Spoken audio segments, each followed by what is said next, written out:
Good evening, all. I'm Santhosh. I have quick questions to all.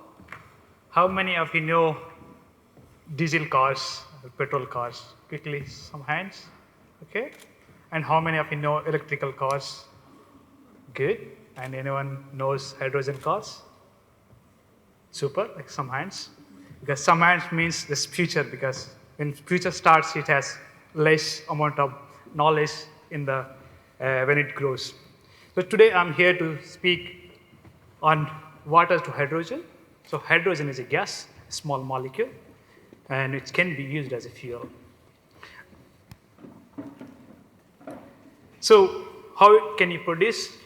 I'm holding a small water bottle. This is water, pure water, and you can actually use distill DI water, and you can produce a hydrogen gas. The beauty of this gas is like it is not harmful to the environment. And we know that all the living organism in the planet uses water for life. And today, we have another important application of this water is to generate hydrogen from it. Why? Because in future, we need to keep the atmosphere of planet for the future generation cleaner and safer for the better life. I'm showing you an image where you can see the industries, huge industries, generate a lot of CO2 emissions. And it has greenhouse gases which are harmful to the environment and which will make challenging life for the future generation. So how can you replace this one? So water can be used as a fuel, and when you burn this water, you can only generate hydrogen gas, water as a water molecule, and it is not harmful. And you can reduce doing these greenhouse gases in the atmosphere. So this reaction has been known for 200 years. And when this first reaction was carried out by two scientists, Tust and Deman, and they where they are doing battery applications, and they thought this is a byproduct, hydrogen as a byproduct. A similar application was carried out by Nicholson and Anthony. They're also working on batteries, and they realize this bubbles of hydrogen is a side product. But a great scientist, Ostwald, he wanted to understand what is this hydrogen molecule, why it's always popping up. And he explained the theory of hydrogen and to the scientific community, and he won the Nobel Prize for this reaction. So I'm showing this small image here. It ignites me that with a limited source, the science of beauty can be understandable. That's why I kept this image. And this is the first reactor they developed to split water into hydrogen and a molecule. So how it works is small chemistry here. Maybe I'll try to explain in a simplified way. Imagine a water has two oxygen and two hydrogen molecules, and it's nice. Imagine as a nice couple. One is Mr. is oxygen and Mrs. is hydrogen. They're a nice couple, happy living in Glasgow. Though in electricity is a matchmaker. The goal of electricity is to split this water molecule and find a new individual partner. So when the electricity applies on these two water molecule, water splits into hydrogen and oxygen, and this hydrogen combines with another partner hydrogen and then forms a H2 gas. So this is the cartoon here, which is complicated. Hope you understood. And can I ask anyone from the audience to come here? Here I have a small electrolyzer device. You might have, there is some device on your bench, you can see. So this is an electrolyzer, so here are some flow channels. You pump water through this, you pump and goes water out here, and then you have catalyst inside, and then you seal it, and when you run this one, it generates hydrogen. Can anyone come to the stage? Thank you, young man, you're always energy, thank you.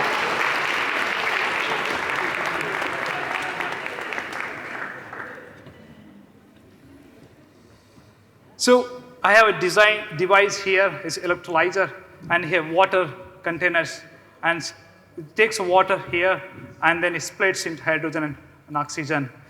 So now I'm applying electricity through battery, but in future, you can also use solar cells to do this reaction. So I think hydrogen might have produced now. I'm going to check. This fan is not rotating now. So when I plug in, it's going to rotate with a hydrogen, tiny hydrogen molecule in it. You young man, you need to just hold it, show it to the audience that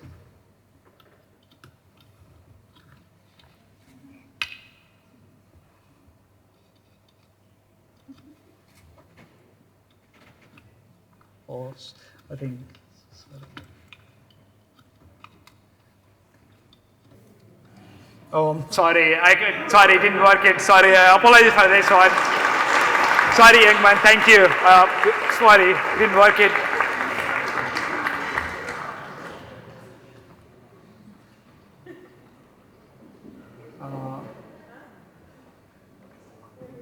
Why everything is not working? Oh, sorry. So as part of my PhD, what I'm trying to do is trying to develop a catalyst. So what is catalyst? It drives the reaction faster. So we can see the here image, which is a child sliding cartoon. So when you sit on the top of this child sliding cartoon, and when you have a catalyst, the reaction is faster. It just like slides down easily. So if you want to climb this hill, and you need a lot of energy to climb the top of the hill. So when you don't have a catalyst, you need something so much energy to do the reactions. So what is the challenging? Because to set up this kind of electrolyzer setups in the cities, it costs a lot of money at the moment, and also you need electricity to operate this device, and cost is high. And you need infrastructure because everything is new, and every businessman has to understand the potential in the hydrogen, so it's taking time. And safety concern as well, because if someone wants to use hydrogen, maybe they think it's a flammable gas and it may be harmful, but even the customer point of view, they need to understand this is safer, and the scientific community need to provide them with good, genuine evidence, then it can be used as a gas. So what is future for hydrogen? So I'm thinking it can be used for cooking, because now I know in UK, like we use different kind of energy to cook, but I'll be happy that they tried one demo for they took a village and tried hydrogen supplies to all houses. It worked well. Some customer got panicked and they stopped the project, but maybe in future it's gonna work. And also, like, you can fuel your cars. Most of the now cars runs on fuel. Maybe in future, maybe we might have down the line 10 years like hydrogen cars. And aeroplanes. Basically anything runs on oil can be replaceable by hydrogen gas. So what governments are doing, like UK government announced around 500 million pounds to boost this hydrogen infrastructure in UK, is latest one in June 2025. So it has a huge potential for the future generation, and thank you for listening.